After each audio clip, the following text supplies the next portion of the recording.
Hi, good morning to all of you. This is fourth video of class 10th Geography, chapter 1st Resource and Development. Today's topic Land Resources. NCERT book, page number 5. Let's begin. We live on land. We perform our economic activities on land and we use it in different ways. Thus, land is a natural resource or at most importance. देखिए, जैसा कि आपको सभी को पता है कि हम ज़मीन पर रहते हैं और कई अपनी इकोनॉमिक एक्टिविटीज़ को परफॉर्म करते हैं, इसलिए यह लैंड एक बहुत ही इम्पॉर्टेंट नेचुरल रिसोर्स है हमारे लिए. It supports natural vegetation, wild life, human life, economic activities, transport and communication system. इसीलिए देखिए कि यह जो लैंड रिसोर्स है यह एक बेस होता है, एक आधार होता है नेचुरल वेजिटेशन के लिए, वाइल्ड लाइफ के लिए, ह्यूमन लाइफ के लिए और हमारी आर्थिक गतिविधियों के लिए, आवागमन के लिए और हमारे दूरसंचार सिस्टम के लिए. However, land is an asset of finite magnitude. जैसा कि आपको पता है रिसोर्सेस आर लिमिटेड, वैसी लैंड भी एक क्या है, लिमिटेड है, ये कोई इनफाइनाइट नहीं है. Therefore, it is important to use the available land for various purposes with careful planning. इसलिए हमें बहुत ही अच्छी तरह से इस लैंड रिसोर्स का यूज करना चाहिए क्योंकि यह एक लिमिटेड रिसोर्स है जिसको अच्छी तरह प्लानिंग से यूज करना चाहिए अपने पर्पजेस को फुलफिल करने के लिए. Next para. India has land under a variety of relief features, namely mountains, plateaus, plains and islands. जैसा कि आपने 9th में पढ़ा हुआ है रिलीफ फीचर्स के बारे में, तो इंडिया में कई तरह के रिलीफ फीचर्स हैं जैसे माउंटेन्स, प्लेट्यूज, प्लेन्स. देखिए, इंडिया में 43% जो लैंड एरिया है वह प्लेन का है, जो कि which provides facilities for agriculture and industry. जो कि जो प्लेन है, प्लेन एरिया है, तो वहाँ पर एग्रीकल्चरल एक्टिविटीज़ और इंडस्ट्री के लिए बहुत अच्छा होता है. और इसका 30% टोटल सरफेस एरिया का 30% पे माउंटेन है, जो कि perennial flow of some rivers और it provides facilities for tourism and ecological aspects. देखिए, माउंटेन से throughout the year flow होने वाली रिवर्स, जैसे आप गंगा, तो वहाँ से क्या कि जो साल भर बहने वाली नदियाँ हैं और यहाँ से टूरिज्म और इकोलॉजिकल आस्पेक्ट से ये माउंटेन बहुत इम्पॉर्टेंट होते हैं. और इसका 27% टोटल लैंड एरिया का 27% प्लेट्यूज कवर करता है, जो कि बहुत ही ज़्यादा यहाँ पर रिसोर्सेस, मतलब यहाँ पर मिनरल्स, फॉसिल फ्यूल्स और फॉरेस्ट भी प्लेट्यूज में होते हैं. और इन्हीं जो ये 43%, 30%, 27% बताया गया माउंटेन्स, प्लेट्यूज, प्लेन्स को पाई चार्ट में भी यहाँ पे बताया गया है. जैसे 27% आपका प्लेट्यूज है, 43% प्लेन्स हैं और 30% माउंटेन्स हैं.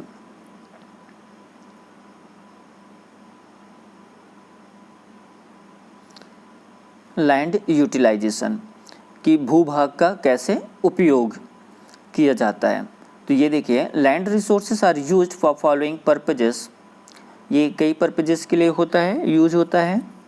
पहला, फॉरेस्ट, मतलब हमारे यहाँ पे जो लैंड रिसोर्स है तो उसमें जो यूज है तो फॉरेस्ट वहाँ पर है.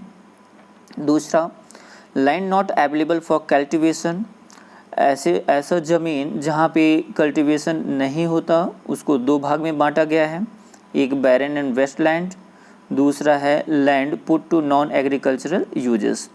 बैरन लैंड मतलब जहाँ पर बंजर, मतलब वहाँ पर कोई खेती नहीं होती. वेस्ट लैंड जो खेती योग्य नहीं है. दूसरा, land put to non agricultural uses मतलब जो एग्रीकल्चर के लिए ज़मीन नहीं है, जहाँ पर हमने घर बना रखे हैं, रोड है, फैक्ट्रीज हैं. Third, other uncultivated land excluding fallow land. मतलब कि ऐसा भूभाग जहाँ पर हम खेती मतलब यहाँ पर नहीं करते हैं। और एक्सक्लूडिंग फैलोलैंड, फैलोलैंड का मतलब यहाँ पर क्या कि प्रतिभूमि, प्रतिभूमि का मतलब ये कि जहाँ पर हम साल में एक बार खेती करते हैं या साल भर छोड़ देते हैं, वहाँ पर खेती नहीं करते हैं। तो इसको भी 3 भाग में मतलब 3 पार्ट्स में बांटा गया। पहला permanent pastures and grazing land, मतलब जो परमानेंट चारागाह हैं और जहाँ पर अपने जानवरों को चराने के लिए जगह छोड़ देते हैं, वो ग्रेजिंग लैंड। दूसरा land under miscellaneous tree crop groves, crops groves. तो यहाँ पर देखिए कि ऐसी भूमि जहाँ पर मिसलेनियस ट्रीज उगते हैं वो भी इस पे आ जाता है अनकल्टिवेटेड लैंड में। कल्चरेबल वेस्ट लैंड, मतलब यहाँ पर ऐसी भूभाग जो कि एक वहाँ पर एग्रीकल्चर एक्टिविटीज़ की जा सकती है, बट वो क्या है एज ए वेस्ट लैंड, उसे छोड़ दिया गया है, वहाँ पर खेती नहीं की जा रही है। लगभग पिछले 5 ईयर्स से वहाँ पे खेती नहीं की जा रही है। फैलोलैंड्स, ये प्रतिभूमि मतलब जहाँ पर एग्रीकल्चरल एक्टिविटीज़ की जा सकती है बट वहाँ पर अभी हो नहीं रही है। तो करंट फैलोलैंड्स, तो करंट फैलोलैंड्स में देखिए कि ऐसा भूभाग जहाँ पर साल भर में एक बार या एक साल में खेती नहीं की गई।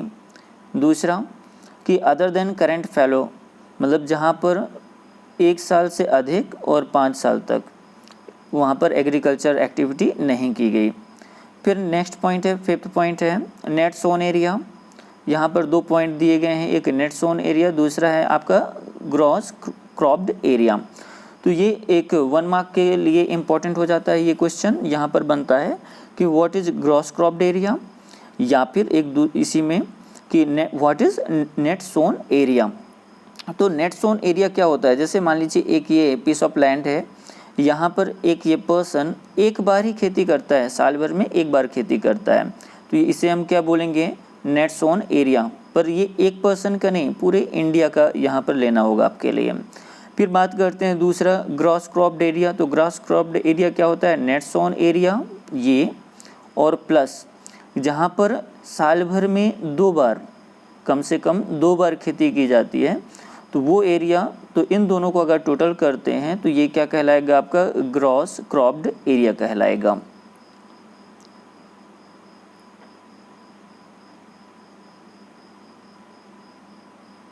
देखिए नेक्स्ट पैरा पे land use pattern in India, कि इंडिया में कैसे इसका यूज करते हैं ज़मीन का। The use of land is determined both by physical factors such as topography, climate, soil types, as well as human factors such as population density, technological capability and culture and traditions। तो जो use of land है इसको determine करते हैं 2 types से, पहला physical factors और दूसरा है आपका ह्यूमन फैक्टर्स। तो फिजिकल फैक्टर्स में आता है टोपोग्राफी, क्लाइमेट और सॉइल टाइप्स। टोपोग्राफी का मतलब ये कि जो लैंड है तो हाई लैंड या फिर लो लैंड ऐसे। और क्लाइमेट का मतलब क्या है कि एक पार्टिकुलर एरिया जहाँ पर rainfall, wind, atmospheric pressure, temperature, humidity, इसके बेस पे यहाँ पर, और ये कैसा लॉन्ग टाइम पीरियड तक, अबाउट 30 ईयर्स तक यहाँ पर देखते हैं। इसके बेस पे फिर यहाँ पर बताते हैं कि यहाँ का जो क्लाइमेट टाइप है वो कैसा है, पोलर क्लाइमेट है, टेम्परेट क्लाइमेट है या ट्रॉपिकल क्लाइमेट है। फिर और इसका नेक्स्ट है सॉइल टाइप। तो सॉइल टाइप्स भी यहाँ पर डिपेंड करता है उस लैंड का यूज करने में कि सॉइल कैसी है वहाँ की, कि सैंडी सॉइल है, क्ले सॉइल है, लोमी सॉइल है, सिल्ट सॉइल है।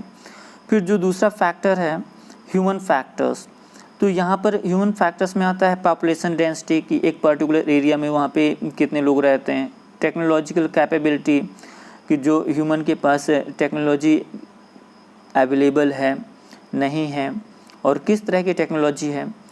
कल्चर एंड ट्रेडिशंस, तो वहाँ पे क्या एग्रीकल्चर एक्टिविटीज़ की जाती है नहीं की जाती है, लैंड्स का कैसे यूज करते हैं, ये उनके कल्चर और ट्रेडिशंस पे भी डिपेंड करता है। Next para Total geographical area of India is 3.28 million square kilometer. Land use data, however, is available only for 93% of the total geographical area. अब देखिए, इंडिया में 3.28 मिलियन स्क्वायर किलोमीटर लैंड है ये data के according, but इसका लगभग 93% ही हमारे use के लिए अवेलेबल है। और इसमें ये ऐसा क्यों कि 93% अवेलेबल है? Because the land use reporting for most of the north east states except Assam has not been done fully. अब यहाँ पर देखें कि अगर आसाम को छोड़ दिया जाए तो नॉर्थ ईस्ट स्टेट्स में वहाँ पर जो अवेलेबल लैंड्स है उसका यूज फुली नहीं किया जाता। Moreover some areas of Jammu and Kashmir occupied by Pakistan and China have also not been surveyed। तो और इसके अलावा कि वहाँ पर यूज नहीं किया जाता, और कुछ एरिया हमारा जम्मू कश्मीर का पाकिस्तान के पास है और कुछ चाइना के पास है यहाँ पर। इस कारण से हमारे पास टोटल अवेलेबल लैंड कितनी है? 93% ही यूज के लिए अवेलेबल है। अब यहाँ पर हमारे पास दो पाई चार्ट हैं। यहाँ पर आप देख सकते हैं कि 1960, 61 और 2008-9 पे जो प्रोपोर्शन ऑफ लैंड है कि लैंड का कैसे यूज किया गया वो यहाँ पर पाई चार्ट के थ्रू आप कंपेयर कर सकते हैं। Next para, the land under permanent pasture has also decreased.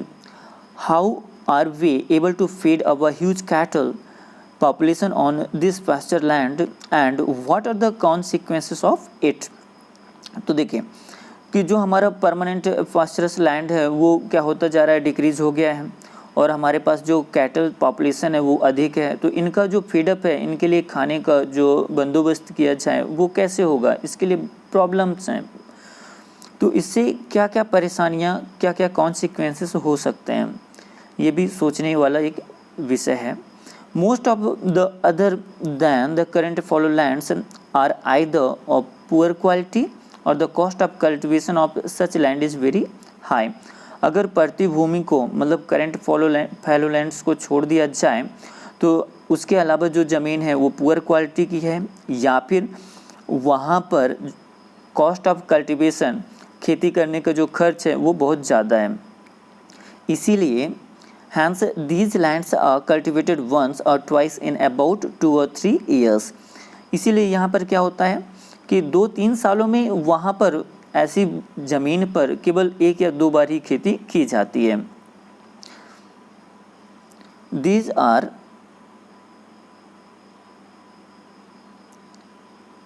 hence these land are cultivated once or twice in about 2 or 3 years। If these are included in the net sown area, then the percentage of NSA in India comes to about 54%, the total reporting area। जो हमारे पास cultivated area है मतलब net sown area है उस वो क्या हो जाएगा? इंक्रीज हो जाएगा अगर ऐसी कल्टिवेशन वाला एरिया क्या कर दिया जाए? ऐड कर दिया जाए। जैसे कि पाई चार्ट में दिखाया गया है। पाई चार्ट में देखिए जरा कि यहाँ पर जो ये नेट सोन एरिया है, यहाँ पर अगर ऐसा एरिया भी क्या कर दिया जाए? प्लस कर दिया जाए, जो कि 2 या 3 सालों में केवल 1 या 2 बार ही वहाँ पर एग्रीकल्चरल एक्टिविटीज़ की जा सकती हैं। तो अगर उसको भी हम क्या कर देते हैं? ऐड कर देते हैं, तो ये जो है 46.24%, ये बढ़कर कितना हो जाएगा? 54% हो जाएगा। अब देखिए नेक्स्ट पैरा पे, The pattern of net sown area varies greatly from one state to another. It is over 80% of the total area in Punjab and Haryana and less than 10% in Arunachal Pradesh, Mizoram, Manipur, Andaman Nicobar Islands। अगर यहाँ पर देखते हैं कि जो pattern of use है India पे तो बहुत ज़्यादा वेरी करता है स्टेट टू स्टेट। जैसे अगर बात करते हैं पंजाब और हरियाणा की, तो पंजाब और हरियाणा भी 80% टोटल लैंड एरिया का एग्रीकल्चर के लिए यूज होता है, जबकि अगर बात करें अरुणाचल प्रदेश, मिजोरम, मतलब these are the north east states, तो यहाँ पर लगभग कितना 10% से भी कम एग्रीकल्चर एक्टिविटीज़ के लिए ये लैंड यूज होती है। देखिए नेक्स्ट पैरा पे, forest area in the country is lower than the desired 33% of the geographical area as it was outlined in the national forest policy. तो देखिए नेशनल फॉरेस्ट पॉलिसी के अकॉर्डिंग, आउटलाइन के according, किसी भी area का जो 33% क्या होना चाहिए, फॉरेस्ट होना चाहिए, बट हमारे इंडिया पे 33% से कम है। It was considered essential for maintenance of the ecological balance, और इसीलिए यहाँ पर कि एक ये 33% होगा तो वहाँ का इन्वायरमेंटल बैलेंस बना रहेगा, और इन्वायरमेंटल बैलेंस के लिए जंगलों का होना बहुत ज़रूरी है।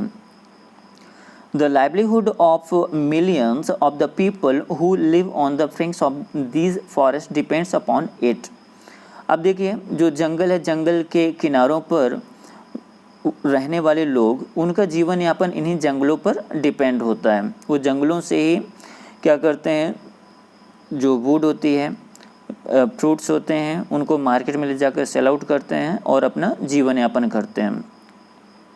A part of land is termed as wasteland and land put to other non-agricultural uses. मतलब जो वेस्टलैंड है या फिर जो नॉन एग्रीकल्चरल पर्पज़ के लिए यूज होती है। तो वेस्टलैंड में देखिए, wasteland includes rocky arid desert areas.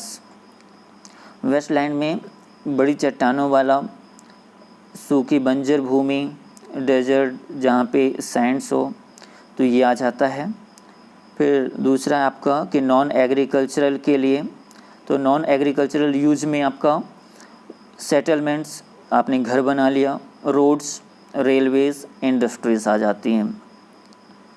फिर देखिए continuous use of land over a long period of time without taking appropriate measures to conserve and manage it has resulted in land degradation. This in turn has serious repercussion on society and the environment.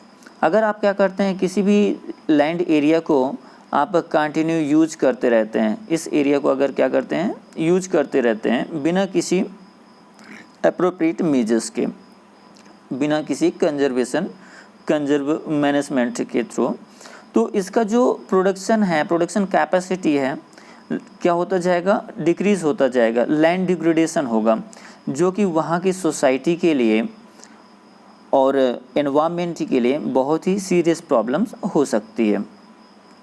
Thank you class, have a good day. मिलते हैं next video में land degradation and conservation के साथ में।